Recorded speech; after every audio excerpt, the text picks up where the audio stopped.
Just so we could understand 20 minutes. If it was 20 minutes longer, so you could have a better understanding of how seriously the crap has hit the fan,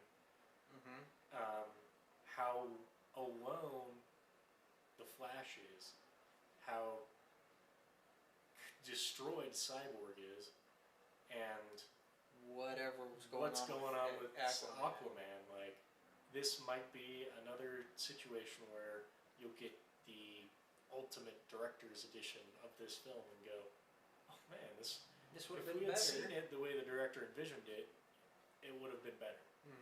Your wish is granted!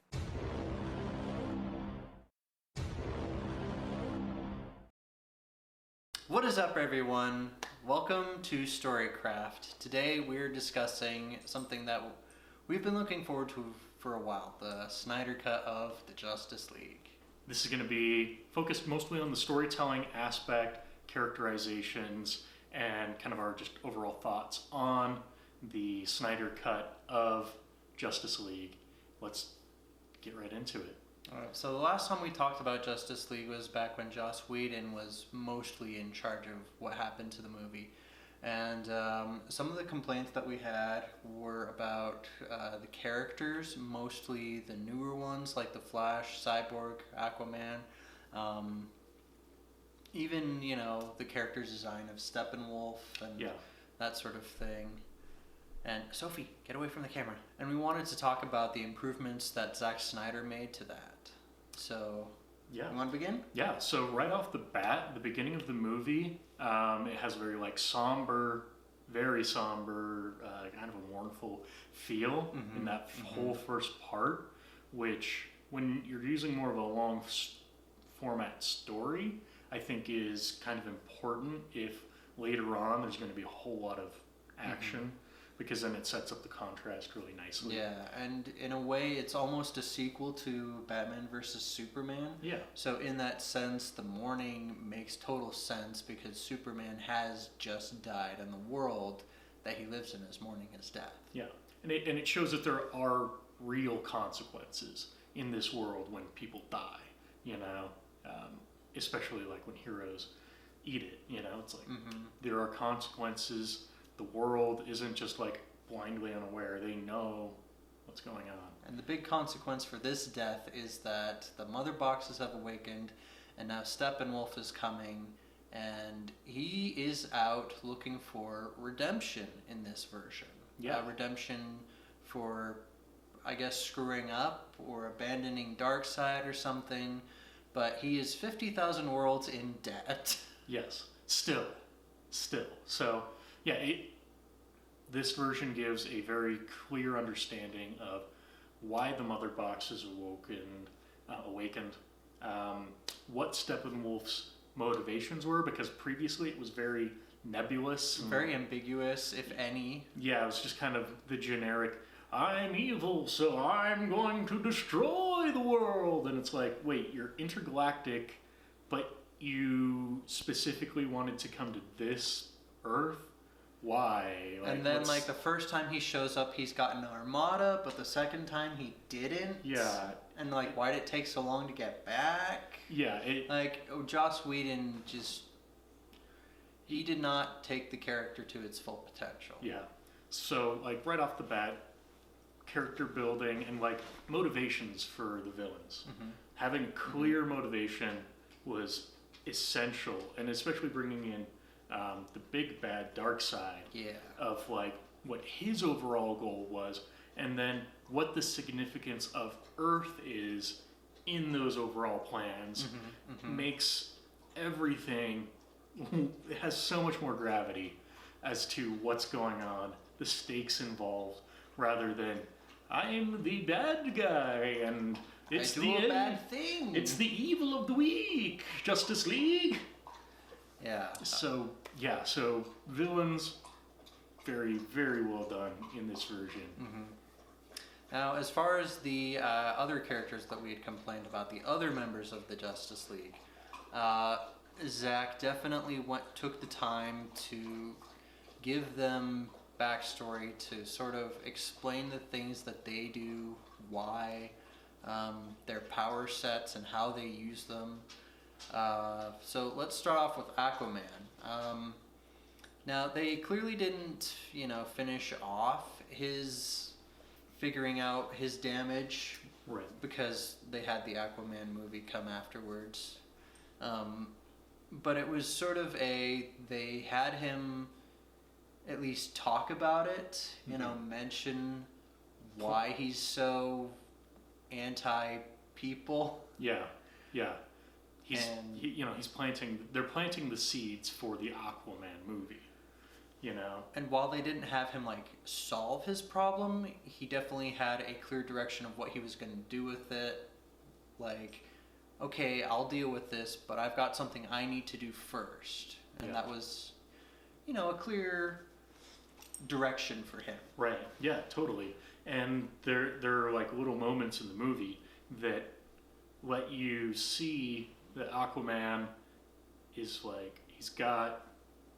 he's more than just a grumpy, I'm a bad boy, do what I want kind of guy. Yeah, no. He has a lot of heart. Mm-hmm. And you start seeing a little bit of that in this version of Justice Mm-hmm. League, which I really appreciated about the character. Yeah, no. When they screw up, he feels personally responsible for their Yeah. screw-ups and Yeah. the people that are affected by it. It shows a lot more depth to his character than was previously delved into. Yeah. As far as the Flash is concerned, they truly went into his actual power sets and the things that he is capable of. Joss Whedon sort of treated him like just a horny frat boy or something like that. Dumb frat boy. Dumb frat boy. Who's speedy but also very dumb. Yeah, and it's Joss Whedon showed not only what he's capable of, but his understanding of what he's capable of, and the consequences that can come from using his powers in a way that, if used improperly, could have major effects on the people around him, not just himself. Do you mean Zack Snyder? Because you said Joss Whedon. Did I? I'm Yeah, sorry. Zack I Snyder. meant Zack Snyder. Yeah. And talking about the gravity of what he can do, and showing the development of this character from a guy who has a superpower into figuring out how to be a superhero, which are two very different things. Of I can do these things want to change things, make things better, and make sacrifices for other people, more than he already was. Yeah.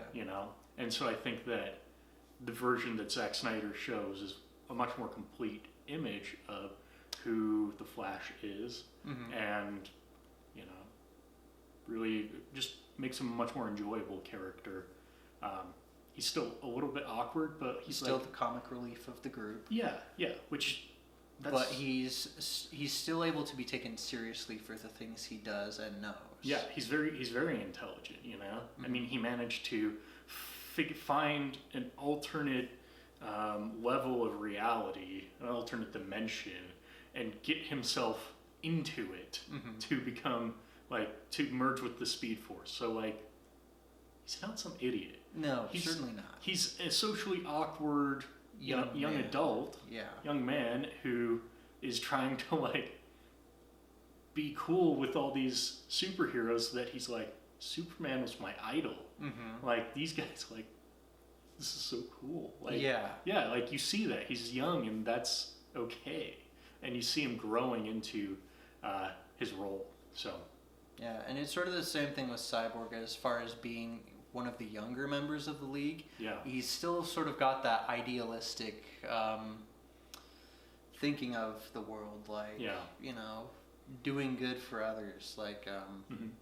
I mean, first of all, they delved much deeper into his psyche of how he feels about his change, how he sort of deals with his technological enhancements and what that means to him and how he uses it. Yeah. And they also get into his relationships and losing his mother, who I don't think was even shown in the previous movie and maybe mentioned once, and how profound that profound of an effect that loss has, and the incredibly strained relationship he had with his father previous to all of this happening. Yeah, no, it wasn't just some, oh, now I'm mad because this thing suddenly happened. It's no, like, it's been there the whole time. Yeah, and now it's like, you know, he didn't ask to be turned into this thing, and now he's stuck with his dad, who he doesn't like, who turned him into this thing, and so there's a lot of like anger going towards his dad, and there's also like this sort of a self-hatred for what he has become, what he's been turned into at the beginning. And so you see him throughout the film dealing with these things and trying to work through the traumas and the issues in these relationships. Sophie, get away from the camera. You're shaking it. And how do you think the film does in addressing how he processes that? Yeah, no, that was exactly what I was going to talk about, because Zack Snyder, for all the crap he's been given, especially by Marvel fans concerning his method of storytelling, I consider him to be one of the masters of it. He does very well with the show, don't tell aspect of it, which a lot of studios nowadays tend to forget. They do a lot of exposition and, you know, explaining to the audience. What Zack Snyder does well is he has his characters explain things to each other while showing us, the audience, what it is that person is explaining. Yeah. One of the things that he does with Cyborg is he shows this whenever Cyborg's talking about something or something is being dealt with inside his head, they show how Victor sees himself. And in most of the movie, he still sees himself as a whole human being, as the star football player with his varsity jacket and everything. And it's not till towards the end where he comes to terms with that change that he's able to see that he's still a person. He's not some monster, and he's not alone in the things that he does. Yeah, and yeah, it's an amazing, like, it's an allegorical way of like showing the audience his mentality, and it's like a very subtle thing if you're not really paying attention to it. And you know, I just think it works great. And going along with like the exposition in the movie, it usually tends to be something that's, yes, it's informing the audience of something, but it's also pushing character motivations. It's also like changing character dynamics and relationships with how things are working. So, you know, the Cyborg's explaining something to the Justice League, you know, they start going, okay, so these things are like, this is what the lay of the land is. We can do this, change this about how things are going. You see, you know, Steppenwolf or, you know, the explanation of like what the mother box is, the anti-life formula, and you see the motivation of Darkseid immediately come into reality of like, here's why I want this to happen, or I want you to do this now. Because previously it was kind of like, well, whatever, if you can do it, I guess.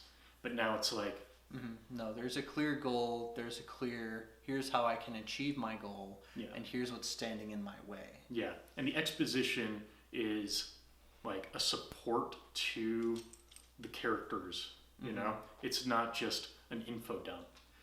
It very much drives characters. It exposes characters' motivations and things like that. So I thought, yeah, like you said, he's gotten a lot of crap, including from like people like me. I've said like Zack Snyder's really good at composing an image, but he's not a good storyteller. But like seeing the whole vision of what he wanted to do, I'm like, totally like I think I was totally mischaracterizing what he was going for, probably because there was a lot of studio interference in that process of telling the story.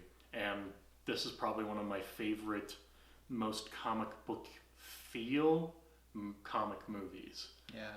A big difference that this has compared to, say, the Justice League or a Marvel movie is that those are comic book movies.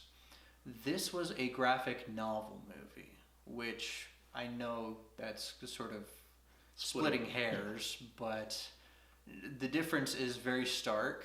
It's a clear delineation from what studios tend to expect these kinds of movies to feel like, based on the success of that Marvel has had. Yeah, and it also changes what's expected of the audience, rather than just being like, oh, we need some kind of like fluff to get the bad guys and good guys fighting. This is like delving into psychological, like people's psychology, people's broken relationships, their relationships with themselves, you know, guilt over things. You really see Batman's guilt over what happened with Superman, and like, you know, he's trying to make up for that. Yeah. You know, and showing these different things, it doesn't just say like, they're just not treating the audience with kid gloves. You know, they're willing to go into those more abstract places, and I think it makes the story all the better for it.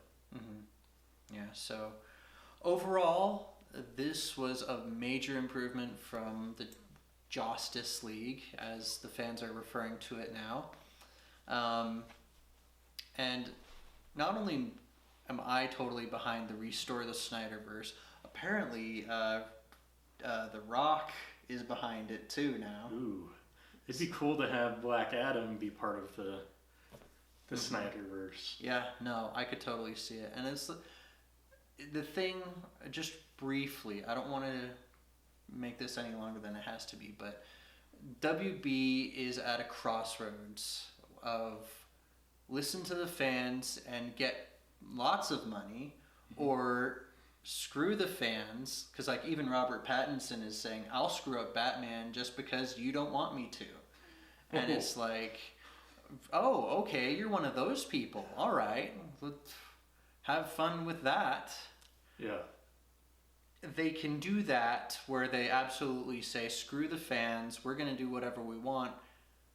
But at that point, they're going to alienate a lot of fans, and they're not going to get nearly as much money as they would like, and think to themselves, oh, this stuff isn't successful because it's DC and not Marvel. When the true problem is that they aren't listening to the fans. Like, there is a civil war at WB right now because the Snyder Cut's success has been this phenomenal. Yeah, and I think this is like directly comparable to what's going on in Lucasfilms, in terms of Disney has all this merchandise for the new trilogy that is just gathering dust. Yep. And they're like, why isn't this as lucrative as like it was?